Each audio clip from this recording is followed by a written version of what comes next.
I like to wander because it's wandering that allows you to invent and to explore and to follow your curiosity. A young person should find something that they're passionate about to do. And that's not going to surprise anyone. It's a clear thing to do. It's very hard. If you don't love your work, you're never going to be great at it.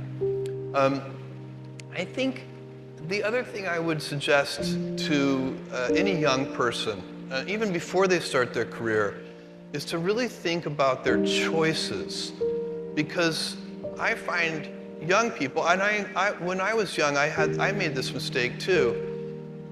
You can get very fixed on your gifts. So everybody has gifts. You know, you have gifts and you have things that you didn't get gifted. Maybe you're extremely beautiful. Maybe you're extremely good at mathematics. There are a lot of things that you can be given. But those things can confuse you because they're not the things that construct your life. It's your choices that construct your life, not your gifts. You can celebrate your gifts. Be proud of them. Be happy of them. Actually, don't be proud of them. Be celebratory of them, but you can't be proud because they're gifts. They were given to you. You didn't earn them. You can only be proud of the things you earn. And so as I got older, I started to realize I wasn't proud of my gifts. I was always good at school. School was always easy for me. And I was always proud that I was a great student. I got A's in all my classes. I was good at math, all of that. And I thought that's who I was. But it's not true. Those are the things that are gifts. What was hard for me is deciding to work hard, deciding to use my gifts in certain ways, to challenge myself, to do things that I didn't think I could do, to put myself in uncomfortable situations. We all I would say to a young person, you can choose a life of ease and comfort, or you can choose a life of service and adventure. Which one of those, when you're 90 years old, are you going to be more proud of?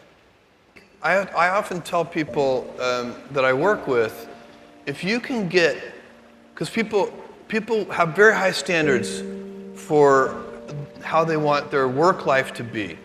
And I said, look, if you can get your work life to be where you enjoy half of it, that is amazing.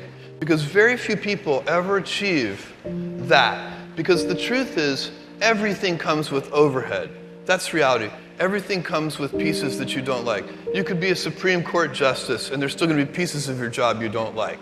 You can be a university professor, and still going to be, you have to go to committee meetings, and you have to do things. Every job comes with pieces you don't like. And we need to say, that's part of it. And not resent those pieces, or try not to, but also try to minimize them. I tell senior executives, you should have the least stress. There's this weird, I think, false idea that CEOs, I'm a CEO, there's this false idea that CEOs are under the most stress. Well, I look at that, I'm like, why? You're in charge. Why don't you delegate the stress? It's your choice. And so you have to figure out how to set up your life in such a way that you can minimize the things. And I find people don't dislike hard work. What people dislike is being out of control.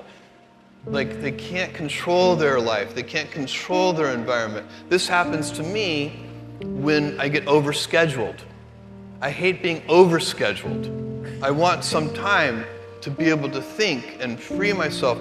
We all have the same amount of time in the world. Nobody has more time than anybody else.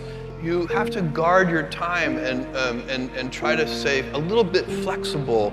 So for me, it's not a waste of time, but I like to have some freedom of movement rather than having every minute of every day scheduled.